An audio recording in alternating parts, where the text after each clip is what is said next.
Stamp Gang? Sharday here. Welcome back to the channel. If you are new, my name is Sharday. I am a travel and wellness vlogger. I show you how to travel smarter, pack lighter, search deeper within yourself. So whether you keep coming back or this is your first time, please do me a favor, hit that subscribe button, turn on the notification bell so you're made aware of every time that I post new content, which I do every week.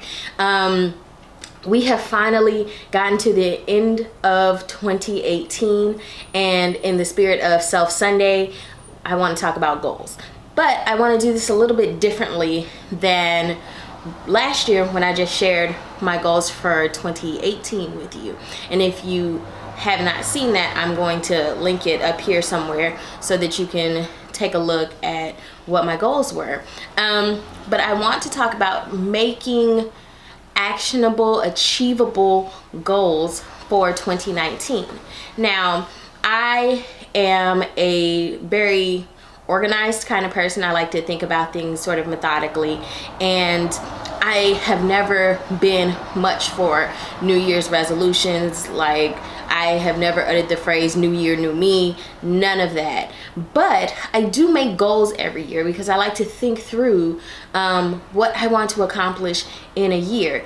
And in order for me to do that to the best of my ability, I think about it in terms of achievable goals. Now, an achievable goal is just what it sounds like. It's something that you can totally do.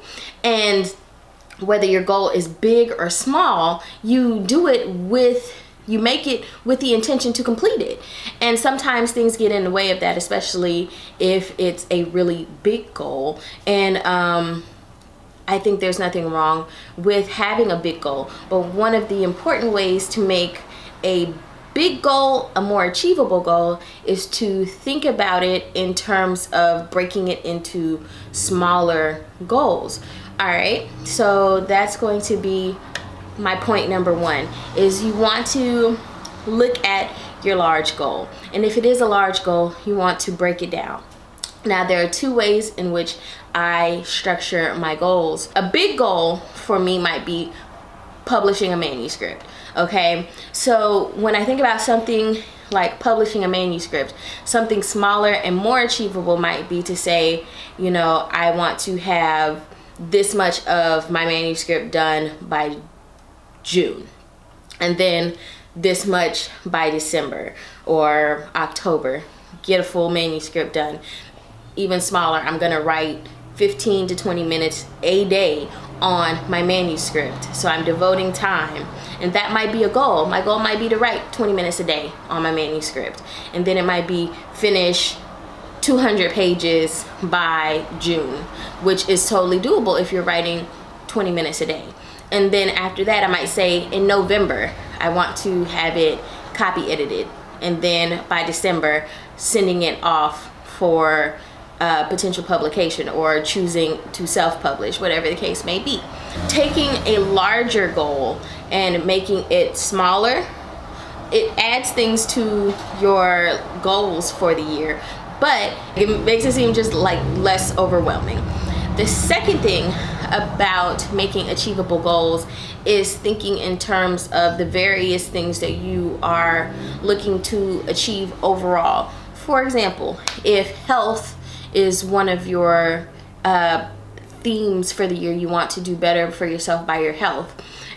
It might not be like it might end up being I want to lose, 20 pounds, or I want to gain 20 pounds, or whatever the case may be. But you want to say, okay, I have my health goals, then I have my spiritual goals, I have creative goals. So achievable goals are geared toward a number of different things. They're holistic in nature, in my opinion. So it's not just saying, oh, I'm going to do all these things that are business related. But when you think about achievable goals, you want to think about goals that are the best for you overall. So not just in one facet of your life, but in all of the facets of your life. The third thing that I would say is important to having achievable goals is being realistic.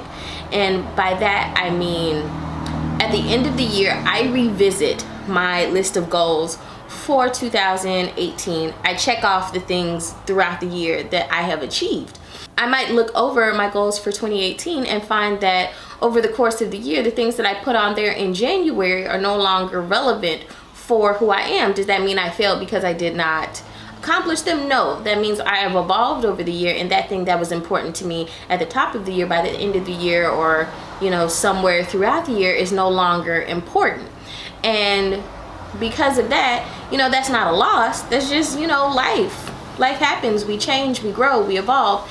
But also there are things that are big that I may not have accomplished that I can put on my next year's goal list and keep chipping away at it. So you want to be realistic about who you are from the top of the year to the end of the year, but also the magnitude of the goal. If you did not accomplish it, but you did something toward it, that's still a success. And then you can carry it over from year to year until you accomplish that goal. Your goals do not have to be ones that are just, this year's got to be done. But some goals carry over from year to year until you accomplish them. And so that is something to keep in mind, and to count. It helps you to count your victories and to be, easy with yourself, to give yourself grace, to account for how we change over the course of a year. That being said, of course, I want to share some of my goals with you for 2019. And when I say I come up with a long list, I think I probably have like 35 things that I would like to accomplish for 2019, but I'm not going to share all 35 with you because that's just a lot. But I do want to share some of them with you that sort of demonstrate the tips that are going to help me to achieve the goals that are on my list. Some of my goals for 2019 are: one, to grow my platforms. I had this on my goals list last year. It'll probably continue to be on my list every year, that I continue to have platforms that I am creating content for. The second is to do a boudoir shoot. This is something that kind of terrifies me because, if you don't know, I am super self-conscious about myself and my body, but this is something that I feel like I need to do for myself. It's also a small achievable goal. It's not that much for me to find a photographer that does boudoir that I would feel comfortable working with. As a matter of fact, I already have with one of my friends, and that's somebody that I don't mind spending my money on. So I've already set that up. Boom, I'm gonna check that off and do that for my birthday. Go skydiving. I've been saying that I'm going to go skydiving for years now, and I'm gonna just do it. And this is not something I need to break down. It's just, Sharday, get off your butt, go find somewhere, get your money together, and go skydive. But it's something small that doesn't take necessarily a whole lot of effort on my part. I just have to do it. Come up with a health regimen that I can keep up with. This year I did keto successfully for 30 days, and it was great. There are things that I took from it that are helpful, some that were not. So now, instead of saying, oh, I'm gonna lose 25, 35 pounds, which would be nice, I am going to come up with something that I can do, that I can keep up with, that can become a lifestyle change. And I've already done that by starting out by saying I'm going to complete a 60-day challenge with it, which is on my goals list as well. So I've broken down health regimen that I can keep up with to start with a 60-day challenge and do that. Check in with myself, see where I am. But that's also going to help me get to having a health regimen that I can keep up with. So take that big one, break it down into something smaller, and then from there I have a plan for how to be successful for those 60 days. So let me know, for 2019, what are your goals? What are some things you want to do, and how can you set yourself up for success by creating more achievable goals for 2019? I hope this helps. I hope you all have had a wonderful holiday season and that your new year is amazing. 2019 is going to be great. It's going to be great for the channel. I look forward to seeing you all in the new year. I love you so much. As always, don't forget to like, comment, subscribe, tell a friend to tell a friend about the channel, and I'll see you in the next video. Bye.